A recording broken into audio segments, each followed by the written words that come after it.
perkenalkan saya Nur Fajrina Rahmawati, mahasiswi program Magister Bimbingan dan Konseling Universitas Negeri Yogyakarta.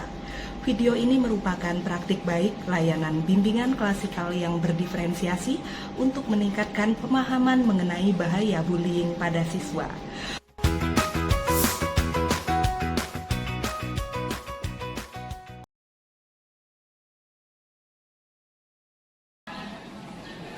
Assalamualaikum warahmatullahi wabarakatuh dan salam sejahtera. Selamat pagi dan salam bahagia untuk kita semua. Saya Nur Fajrina Rahmawati, saat ini bertugas sebagai guru bimbingan dan konseling di SMP Negeri 2 Gunung Sindur, Kabupaten Bogor, Provinsi Jawa Barat. Video ini memuat rekaman tentang praktik baik layanan BK yang berdiferensiasi di sekolah ini. Sekolah ini berlokasi di Jalan Murai 2, Pengasinan, Kecamatan Gunung Sindur, Kabupaten Bogor. Murid-murid yang bersekolah di sini memiliki keberagaman karakteristik. Hal tersebut juga tampak ketika saya melaksanakan proses pembelajaran di kelas. Terdapat aneka ragam tingkat kemampuan murid serta keterampilan murid yang bervariasi.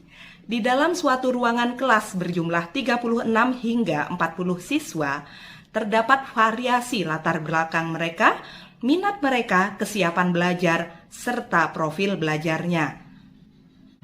Ada murid yang mudah sekali menangkap materi pelajaran ketika saya memberikan pelajaran dengan metode ceramah.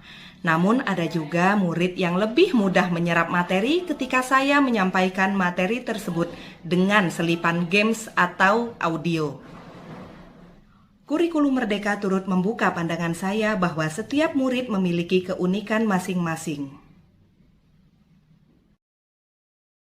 Hal ini senada dengan filosofi Bapak Ki Hajar Dewantara yang dijadikan sebagai landasan peluncuran kurikulum Merdeka, bahwa sekolah bukan hanya tempat murid untuk belajar, namun sekolah adalah tempat di mana murid dituntun tumbuh kembangnya agar sesuai dengan kodrat alam dan kodrat zaman.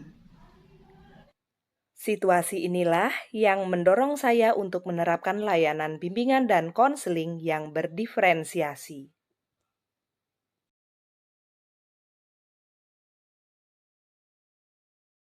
Penerapan diferensiasi dalam layanan bimbingan dan konseling dapat menguntungkan murid untuk memaksimalkan potensi mereka.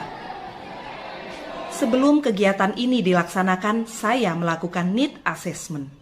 Adanya kejadian bully atau perundungan di kalangan pelajar membuat saya tertarik mengangkat tema Stop Bully sebagai salah satu tema dalam pelaksanaan layanan BK yang berdiferensiasi.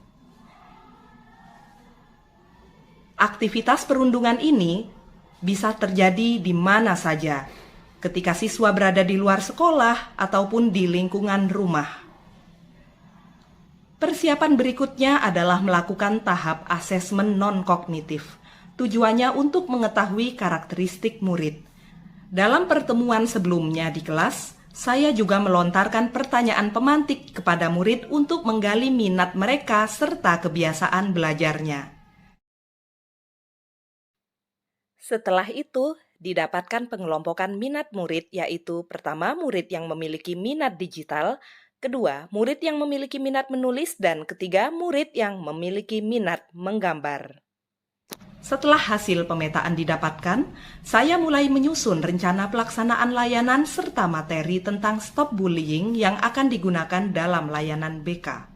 Saya menginfokan kepada murid bahwa di pertemuan selanjutnya akan diadakan layanan BK klasikal, materinya tentang stop bullying.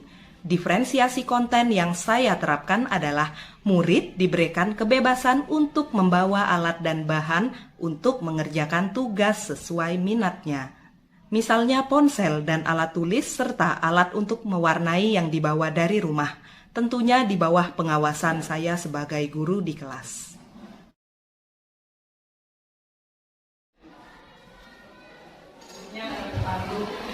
Assalamualaikum warahmatullahi wabarakatuh.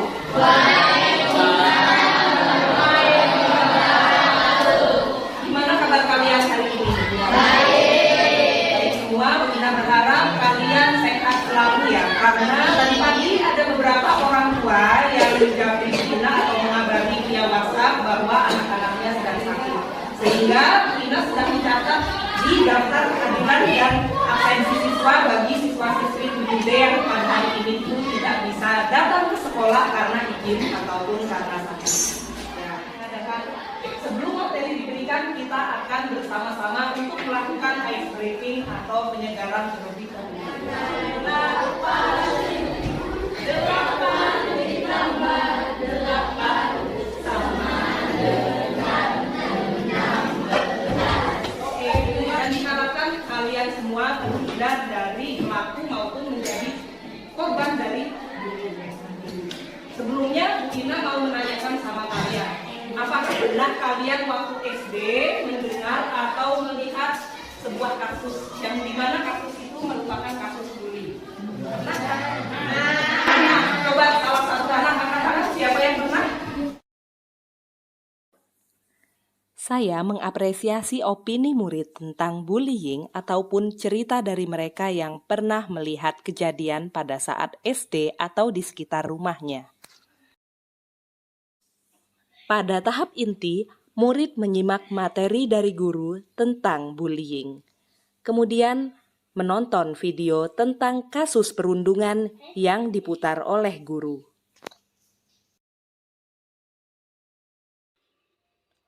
Murid diminta memberikan tanggapan terkait video yang telah mereka tonton. Kegiatan dilanjutkan dengan tanya jawab dibimbing oleh guru. Kegiatan selanjutnya adalah murid diminta untuk membuat karya tentang stop bullying atau anti perundungan dengan memanfaatkan bahan dan alat yang mereka bawa dari rumah, seperti ponsel, alat tulis, serta alat mewarnai. Cara murid mengerjakan tugas bisa disesuaikan dengan gaya belajar serta minatnya. Hal ini termasuk dalam diferensiasi proses. Selanjutnya, diferensiasi produk nampak ketika murid membuat karya sebagai bentuk pencegahan terhadap bullying, baik berupa mind map, artikel, gambar, poster, komik, video, ataupun puisi sesuai minatnya masing-masing. Usai membuat karya, murid melakukan unjuk karya dan saling memberikan balikan terhadap hasil karya temannya. Setelah itu, murid dapat mengunggah karyanya di media sosial maupun ditempel di dinding kelas sebagai bentuk kampanye anti perundungan. Saya mengajak murid untuk bersama-sama melakukan refleksi kegiatan yang telah dijalani. Evaluasi juga dilakukan dengan menanyakan pemahaman murid, perasaan saat mereka menerima informasi materi ini, dan tindakan yang mereka lakukan selanjutnya jika menemukan atau mengalami kejadian yang serupa.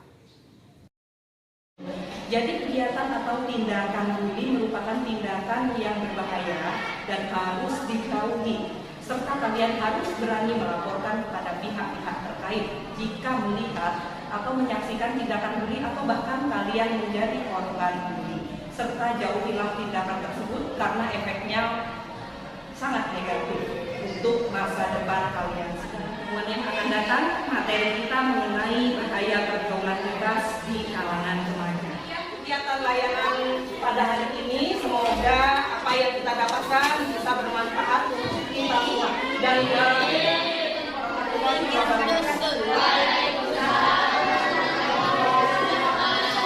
saya jadi lebih tahu bahayanya bully dan saya lebih menjauhinya.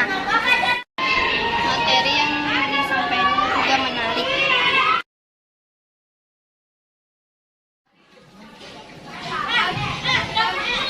Setelah menerapkan layanan bimbingan dan konseling yang berdiferensiasi, didapatkan hasil bahwa kegiatan ini berjalan dengan efektif untuk mengakomodasi kebutuhan belajar murid yang beragam. Meskipun murid diberikan kebebasan untuk belajar dan mengerjakan tugas sesuai dengan minat dan caranya masing-masing, namun saya tetap mengontrol kegiatan layanan sehingga tujuan bisa tercapai dan sikap murid selama mengikuti kegiatan layanan bisa terkondisikan dengan baik. Adapun untuk beberapa murid yang masih malu-malu berpendapat, akan saya berikan treatment lanjutan berupa bimbingan kelompok untuk memacu timbulnya rasa percaya diri. Pada waktu-waktu mendatang, saya ingin lebih memaksimalkan alokasi waktu serta menyuguhkan pengalaman belajar yang berbeda kepada para murid.